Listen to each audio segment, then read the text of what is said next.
perusahaan, kemudian ada image. Image itu gambar-gambar dari perusahaannya. Jadi di situ ada road view-nya. Yo, assalamualaikum warahmatullahi wabarakatuh. Jumpa lagi teman-teman di channelnya Mas Ali Jubaidi. Ya, kali ini kita mau sharing-sharing ya teman-teman. Sebelumnya saya ingin menyapa semua teman-teman yang ada di seluruh Indonesia dan semua yang ada di Korea Selatan pada hari ini ya. Kebetulan saya lagi seminggu di sini, baru saja seminggu belum sampai ya. Nah, dan hari ini kita mau sharing-sharing tentang perjalanan kita dari mulai menerima panggilan ya, dapat panggilan dari BP2MI sampai kita sampai di Korea ya. Nanti bakal saya ceritakan dari A sampai Z dan apa saja yang harus dipersiapkan teman-teman. Jadi teman-teman yang ini baru mau dapat SLC ya, nanti bisa persiapan dari apa yang saya sampaikan nanti ya. Oke, sebelum itu jangan lupa like, komen, kok like, komen ya, wes pokoknya di subscribe dulu ya teman-teman ya. Yus, berdasarkan pengalaman saya nanti, mudah-mudahan teman-teman yang baru mau akan terbang ke sini bisa dapat informasi lah seperti itu ya. Jadi ketika saya dapat SLC itu bulan 9 kayak bulan 9 tahun 2024, itu tanggal 6 hari Jumat, saya masih ingat karena hari Jumat itu pengumuman terakhir dan saya tiba-tiba yo alhamdulillah pas hari itu dapat namanya pemberitahuan dari LPK bahwa SLC saya itu udah turun gitu kan. Kemudian saya cek di akun EPS saya dan alhamdulillah memang benar, SLC saya udah turun.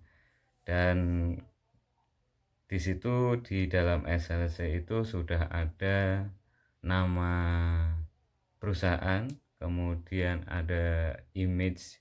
Image itu gambar-gambar dari perusahaannya, kemudian ada juga jalan. Jadi di situ ada road view-nya, jalan untuk apa namanya, jalan daripada perusahaan yang ada di SLC itu. Jadi saya bisa klik di situ dan bisa lihat langsung saat itu juga. Saya cek di Google Map dan alhamdulillah ketemu dan benar alamat yang ada di SLC itu sesuai dengan apa yang saya tinggali saat ini. Jadi sesuai kenyataan ya gitu. Kemudian setelah dapat SLC, kemudian hari Senin ada pengumuman untuk pengumuman medikal yang kedua. Jadi itu sesuai dengan petunjuk yang ada di BP2MI. Kita ikuti saja alurnya dari situ ya. Jadi setelah dapat SLC, kemudian tes psikologi, kemudian eh, kemudian saya baru ngurus yang namanya SKCK, SKCK Polda. Itu waktu itu kita langsung ngurus hari itu juga, hari Sabtu itu juga. Kemudian hari Senin udah jadi. Kemudian hari Selasanya kita pergi untuk medical yang kedua, MCU yang kedua. Itu prosesnya hampir sama dengan saat kita sending ya teman-teman. Ya, itu proses medicalnya. Untuk biayanya kemarin itu sekitar 850 itu untuk saya. Mungkin dari teman-teman ada juga yang berbeda karena beda rumah sakit juga beda biayanya.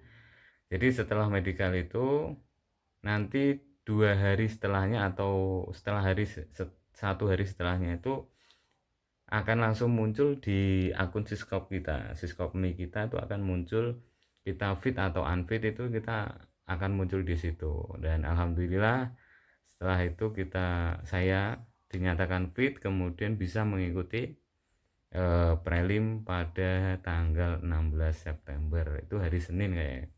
Jadi saya hari Minggu sore udah berangkat dari tempat saya sampai sana itu pajar jam subuh, sebelum subuh jam 4. Kemudian kita langsung check in kamar di sana, di Jakarta, Depok kayaknya ya, di Sawangan waktu itu. Kemudian check in kamar, kemudian sholat subuh. Habis sholat subuh kita langsung persiapan karena pagi-pagi bener jam 7, sebelum jam 7 kita sudah dipanggil untuk berkumpul di depan kantornya itu. ya kita udah dipanggil dan disuruh kumpul di sana ya. Kemudian prelim itu selama 5 hari teman-teman, Senin, Selasa, Rabu, Kamis, Jumat. Sebetulnya jadwalnya sampai hari Sabtu, cuman hari Sabtu kan itu untuk jadwal check outnya. Tapi karena Jumat itu udah selesai, Jumat malam itu udah selesai, jadi saya langsung pulang dari Depok waktu itu jam malam Sabtu itu jam 9. Kemudian setelah prelim kita masih menunggu jadwal pemberangkatan atau jadwal penerbangan kita. Dan alhamdulillah waktu itu kita nunggu sekitar 1,5 bulan ya. Dari setelah prelim itu kita nunggu 1,5 bulan, kemudian kita baru dapat jadwal terbang. Itu pun semua diumumkan di BP2MI. Jadi teman-teman kalau mau eh, mau tahu informasinya, pokoknya di saluran BP2MI itu, di websitenya itu semuanya pasti diumumkan. Entah itu yang bermasalah bagian apa, dokumennya harus dikirim ulang atau bagaimana, itu semuanya diumumkan di situ ya.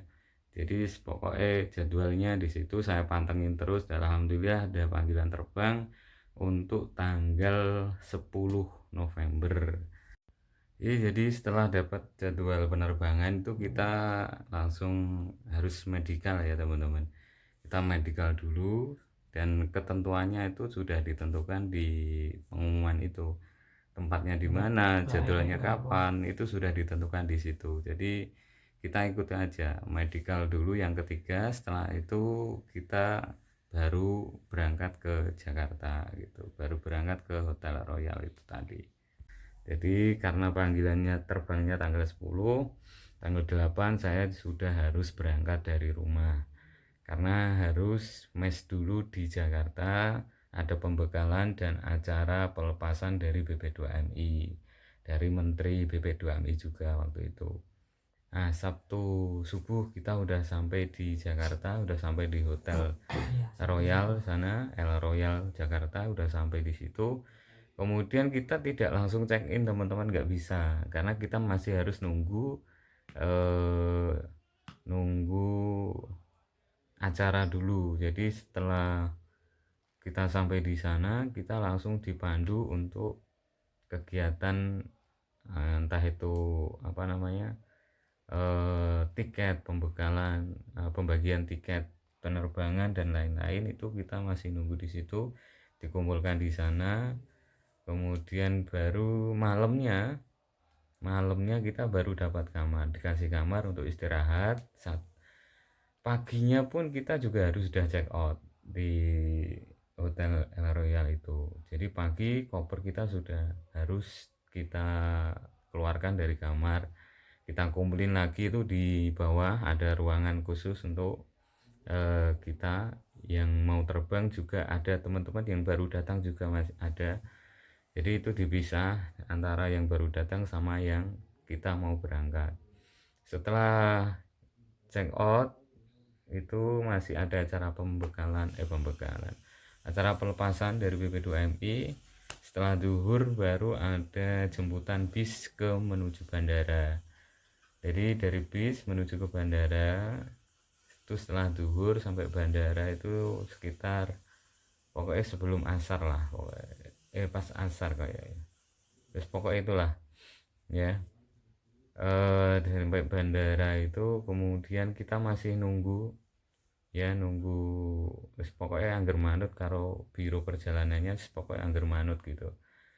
Dan kita terbang dari bandara itu sekitar jam berapa mas? Jam 10 malam kayak ya, pokoknya jam 10 malam. Jadi prosesnya di situ ya kita ikuti aja apa yang diminta, apa yang disuruh oleh petugasnya, ya kita ikuti aja. Karena kita rombongan pasti kan mesti ada yang ngordinir gitu.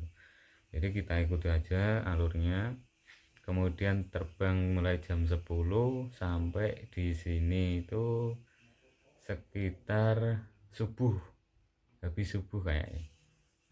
Jam 5an kita sampai di Korea, di Incheon. kita turun kemudian dikumpulkan lagi di sini, ada petugasnya yang koordinir, itu bukan dari Indonesia. Kalau yang pas di Indonesia semua peserta yang ngatur orang Indonesia. Ketika kita sudah turun di sini, itu yang ngatur semuanya orang sini semua, orang Korea semua. Jadi kita dikumpulkan, kemudian dikasih tahu alurnya, kita keluar dari bandara. Nah, setelah keluar dari bandara, itu baru diarahkan oleh perwakilan Indonesia yang ada di sini. Kita dipandu, kemudian diantarkan ke KBIZ. Ada juga yang di bukan di KBIZ, ada lagi satu lagi. KBIZ sendiri pun ada macam-macam, nggak cuma satu ya, ada beberapa tempat di sini.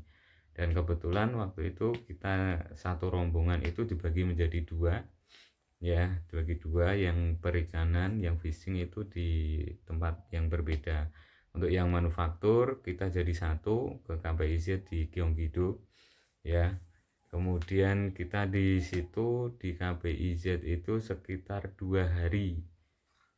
Jadi pagi setelah turun dari pesawat, kita kemudian nyampe, dipandu, diarahkan ke KBIZ. Kemudian setelah turun di KBIZ, kita langsung di medical teman-teman, tanpa basa-basi. Kita langsung disuruh duduk di kelas, kemudian dikasih wadah urin, kemudian ada pipetnya juga, penyedotnya juga. Kita langsung disuruh masuk ke kamar mandi. Kemudian setelah kamar mandi, kita langsung disuruh masuk ke ruangan untuk medical. Jadi semuanya itu berjalan cepat banget, nggak sampai 1 jam itu sudah selesai. Mulai dari pengambilan sampel urin, pengukuran berat badan, tinggi badan, kemudian tes mata, kemudian pengambilan sampel darah, kemudian ronsen juga, itu semua langsung satset buat pokoknya ya, nggak sampai 1 jam udah selesai. Setelah itu kita dikasih snacknya itu pisang, roti, sama jus kayaknya. Ya itu aja, kemudian kita disuruh nunggu. Setelah zuhur kita nggak langsung istirahat teman-teman, pokoknya ngantuk-ngantuk, kita disuruh masuk ke kelas, langsung ke materi pelatihan. Pokoknya itu yes, pokoknya dilakoni yang jenis perjuangan ya. Ketika masuk di pelatihan, di kelas itu kita kan disuruh mengikuti pelatihan. Ada pelatihan apa yang namanya, pokoknya kabeh lah, yang ngajar juga orang Korea semua. Cuman di situ ada satu pendamping kelas yang kebetulan itu memang dari Indonesia yang ditugaskan di situ. Tiap kelas itu ada satu pendamping, dan kebetulan berbarengan dengan orang dari Timor Leste, kemudian ada juga yang dari Kamboja, dan itu bareng semua, kelasnya bareng. Dan kebetulan untuk yang kelas saya itu separuh Indonesia dan separuh Timor Leste, karena Timor Leste itu dulu bagian dari Indonesia. Secara bahasa juga mereka tahu bahasa Indonesia, jadi pendampingnya cukup satu dari Indonesia. Kalau orang Kamboja ya memang pendampingnya orang Kamboja gitu. Nah, selama 1 hari itu, menghabiskan hari itu juga kita masih kan kelas sampai malam itu. Setelah makan malam kita dikasih ruangan, kita kasih kamar. Jadi satu kamar berlima, kita istirahat di situ. Paginya kita ikuti kelas lagi. Jadi untuk hari kedua itu kita juga masih mendapatkan pelatihan. Semua pengajarnya dari Korea semua, jadi bahasanya juga bahasa Korea full. Cuman ada pendampingnya tadi yang sedikit-sedikit memberikan translator kepada kita gitu.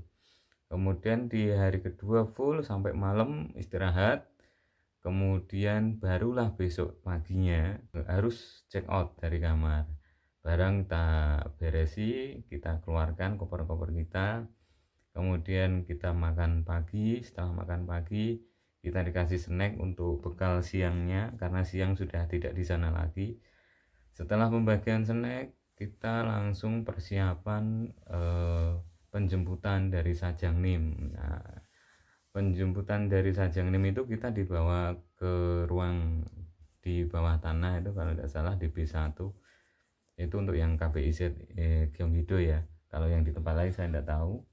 Jadi yang jelas itu kita diminta turun ke ruang bawah tanah, dan di situ kita dikumpulkan bersama dengan orang Timor Leste dan orang Kamboja. Nah, pada saat itu adalah sesi penjemputan dari para Sajangnim. Kemudian Sajangnim bergantian berdatangan ya, menjemput satu persatu dari teman-teman kita yang ada di KBZ itu sampai semuanya habis dan sampai semua selesai. Dan kebetulan saya dijemput itu pas jam 11 lewat ya, jam 11 lewat dijemput oleh Sajangnim. Dan kebetulan ada satu temen lagi dari Indonesia juga, jadi kita berdua dijemput oleh bos kita. Kita eh, sampai di tempat kerja itu langsung disuruh makan. Nah gitu. Nah itu proses perjalanan saya dari mulai dapat SLC sampai datang di Korea ini. Nah, jadi teman-teman untuk yang mau terbang ke sini, yang persiapan, yang belum dapat SLC maupun yang sudah, jadi itu adalah eh, sedikit gambaran dari saya. Mudah-mudahan bisa jadi informasi atau menjadi pengetahuan sedikit lah tentang perjalanan itu ya, tentang perjalanan ke negeri Korea ini ya. Sampai di sini dulu ya videonya. Jangan lupa like, komen, dan subscribe ya. Sampai jumpa di video selanjutnya. Mungkin nanti ada beberapa cerita yang harus saya sampaikan di video berikutnya. Oke, assalamualaikum warahmatullahi wabarakatuh.